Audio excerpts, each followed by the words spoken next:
दोस्तों नमस्कार। मैं आज जो टॉपिक लेके आया हूँ बहुत ही रोचक और धार्मिक विषय है बाबा बालकनाथ जी। जी हाँ, गुरु दत्तात्रेय जी के परम शिष्य बाबा बालकनाथ जी, जिनकी तपोस्थली, जिनका एक तीर्थ स्थान आज लोगों को बहुत आशीर्वाद दे रहा है, हिमाचल प्रदेश में जिला हमीरपुर में स्थित है। अगर हम दिल्ली से आते हैं या चंडीगढ़ से आते हैं तो जिला ऊना हिमाचल प्रदेश से करीब 50 किलोमीटर की दूरी पर जिला हमीरपुर में स्थित है।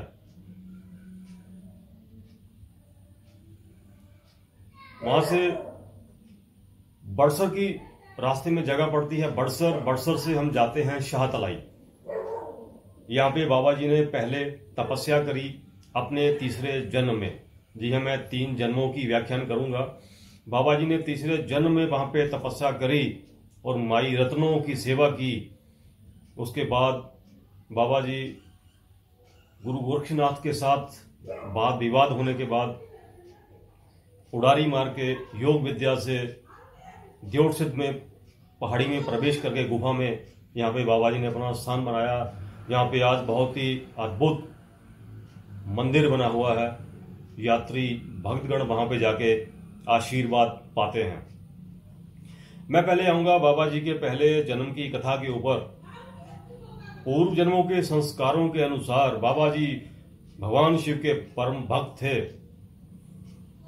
तो पहले जन्म में उनका जन्म एक ब्राह्मण परिवार में हुआ, जैसे इतिहास कहता है।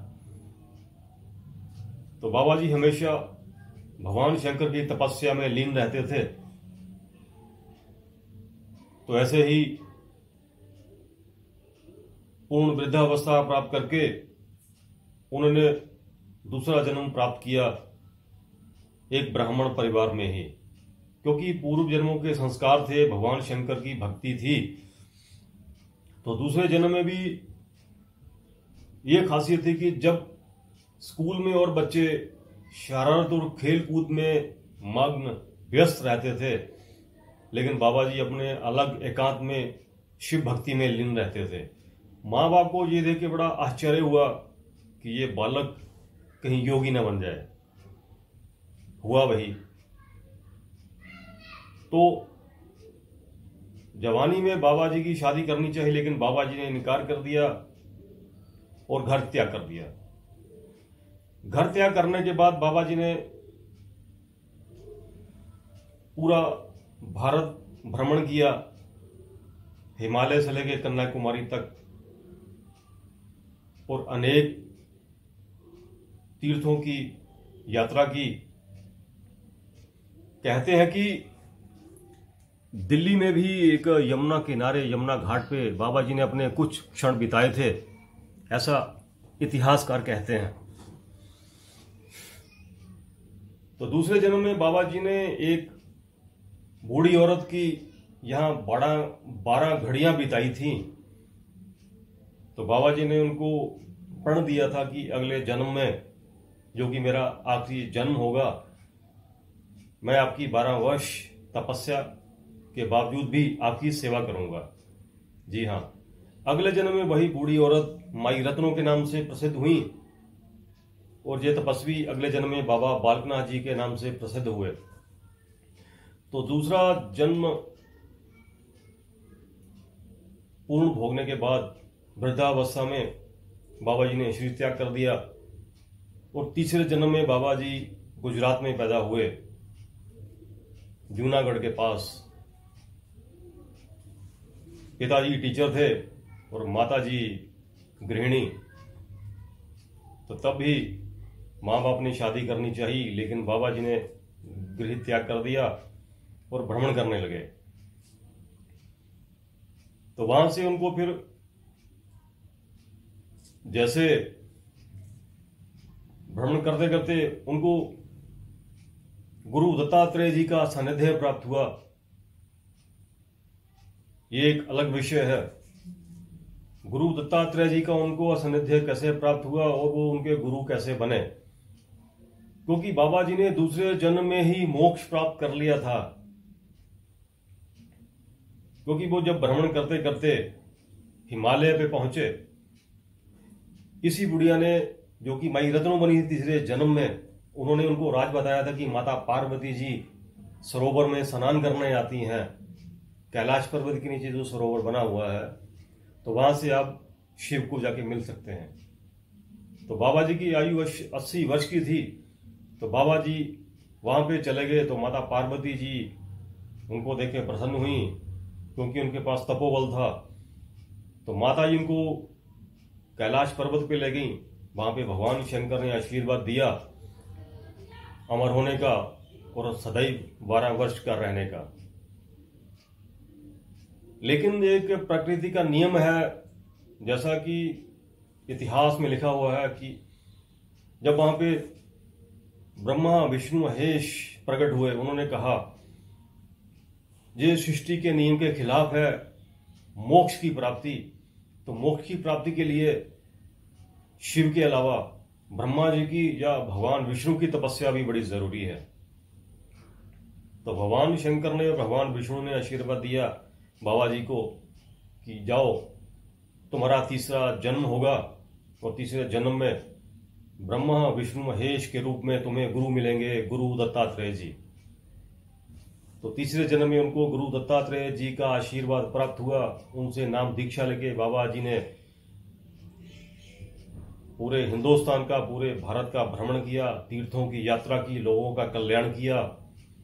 वो यात्रा करते करते बाबा जी यहाँ पे माई रत्नों के पास आकर रहने लगे, जो कि शाहतलाई के नाम से जगह प्रसिद्ध है। तो वहां पे माई रत्नों की बाबा जी ने गौएं चरानी शुरू कर दी, क्योंकि पिछले जन्म का ऋण था 12 घड़ी का। और बाबा जी ने वचन दिया था कि मैं अगले जन्म में तुम्हारी 12 वर्ष सेवा करूंगा। तो बाबा जी वहां पे एक बट वृक्ष गरुणा झाड़ी के पास रहने लगे, तपस्या करते और उनकी माई रत्नों की गौओं को भी चराते। एक दिन जब 12 वर्ष बीतने के हुए, ये लीला देखिए कि बाबा जी तपस्या में लीन थे, तो लेकिन गौओं ने, ग्रामीण जो लोग थे, उनकी खेतों को चर लिया, फसल को खा लिया।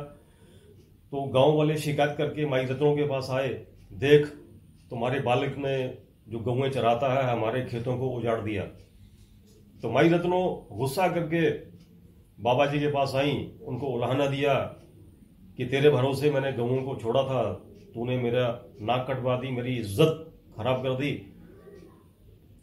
तुम्हें मैंने 12 वर्ष रोटियां खिलाई हैं, छाछ पिलाई है। तो बाबा जी ने तो एक लीला करनी थी। सबसे पहले तो बाबा जी ने जल का छींटा मारा, तो खेत फिर लहलहाने लगे, हरे भरे हो गए।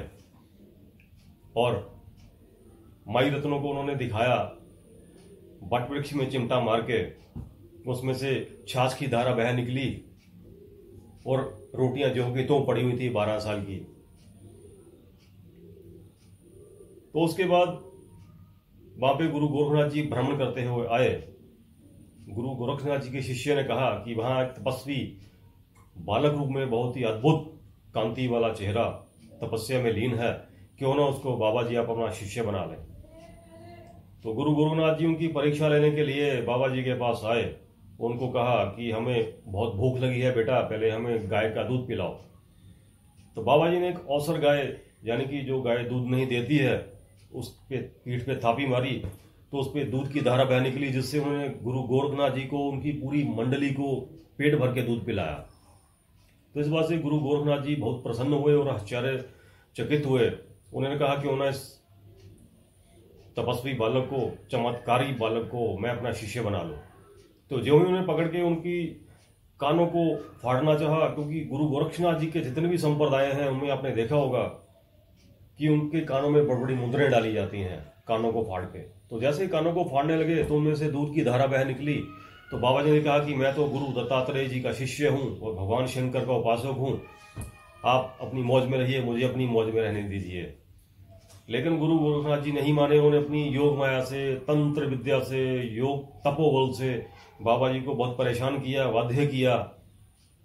लेकिन बाबा जी उनके कंट्रोल में नहीं आए और बाबा जी ने कहा कि अब यहाँ पे कोई फायदा नहीं, तो बाबा जी उड़ारी मार के योग विद्या से देवसिद्ध में जो गुफा है वहां पे प्रवेश कर गए। तो उनके पीछे गुरु गोरखनाथ जी के शिष्य थे राजा भर्तृहरि, जो राजा थे बाद में जो गुरु गोरखनाथ जी के शिष्य बन गए थे, वो अलग कहानी है, फिर बताऊंगा। तो वो मोक्ष प्राप्ति में बाबा जी के पीछे हो लिए, वो उन्होंने भी अपना स्थान वहां पे बाबा जी के साथ ही ले लिया। अब देवसिद्ध में जाते हैं तो ऊपर जाके जगह बनी है, मंदिर बना है, उसमें बाबा बालकनाथ जी और साथ में बाबा भर्तृहरि जी का स्थान बना हुआ है इकट्ठे, और दोनों इकट्ठे ही रहते हैं सिद्ध रूप में। बाबा जी की गिनती 84 सिद्धों में भी होती है, ये एक परंपरा है, और नवनाथों में भी होती है, तभी इनको देवसिद्ध बोला जाता है। तो आज भी बाबा जी का आशीर्वाद पाने के लिए देश विदेश के लोग वहां पे आते हैं। हिमाचल में क्या, पूरे देश में, पूरे विदेश में इनकी मान्यता है। सच्चे मन से जो भी यहाँ पे आशीर्वाद लेने आता है, उसके दुख कष्ट दूर किए जाते हैं। बाबा जी सिद्ध रूप में होते हुए भी ब्रह्मांड की हर नियम के अनुसार, ईश्वरीय नियमों के अनुसार चलते हैं। हालांकि बाबा जी सब कुछ करने में सक्षम है, एक नई सृष्टि का, अनेक ब्रह्मांडों का निर्माण कर सकते हैं, लेकिन सिद्ध जो पुरुष होते हैं वो वही करते हैं जो ईश्वरीय आज्ञा होती है, उसका उल्लंघन नहीं करते। फिर भी बाबा जी अपने भक्तों को आशीर्वाद देने के लिए सदैव तत्पर रहते हैं। जो भी सच्चे मन से वहां पे जाता है तो बाबा जी वहां पे उनको आशीर्वाद देते हैं। और दोस्तों, हिमाचल प्रदेश में बहुत सारी जगह पे बाबा जी को लोक देवता के नाम से भी माना जाता है। तो हमारे भी बाबा जी लोक देवता हैं, क्योंकि मैं भी हिमाचल प्रदेश ऊना से बिलोंग करता हूं। किसी भी किस्म की बाधा हो, किसी भी किस्म की बाधा हो दोस्तों, शारीरिक मानसिक कष्ट किसी भी प्रकार का हो, बाबा जी के दरबार में जाने से वो कष्ट मिट जाता है, सुख शांति मिलती है। बाबा जी को प्रसाद के रूप में रोट चढ़ाया जाता है, साथ में हलवा चढ़ाया जाता है। और ऐसी मान्यता है कि वहां पे बाबा जी ने एक राक्षस को हराया था जो कि गुफा के समीप रहता था। तो बाबा जी ने उस राक्षस को वचन दिया था कि तू यहां पे मेरी सेवा करेगा और बकरे के रूप में जहां पे लोग प्रसाद चढ़ाएंगे। लेकिन वो बकरे को कुछ किया नहीं जाता, जो को तो वैसे ही छोड़ दिया जाता है, उसको कुदरू कहते हैं। तो ये बाबा जी की जीवनी संक्षेप में कहने का मैंने प्रयास किया है। बाबा जी के चरणों में मैं प्रणाम करता हूं, क्योंकि आशीर्वाद से मैंने ये प्रयास किया बाबा जी की जीवनी संक्षिप्त में बताने के लिए। बाबा जी सुखी बनाए रखें, आशीर्वाद दें। मेरा ये टॉपिक आपको कैसा लगा सब्सक्राइब कर दीजिएगा, ताकि मैं एक और अच्छा टॉपिक आपके लिए लेके आ सकूं। जय बाबा बालकनाथ जी, जय बाबा पूर्णाहरि।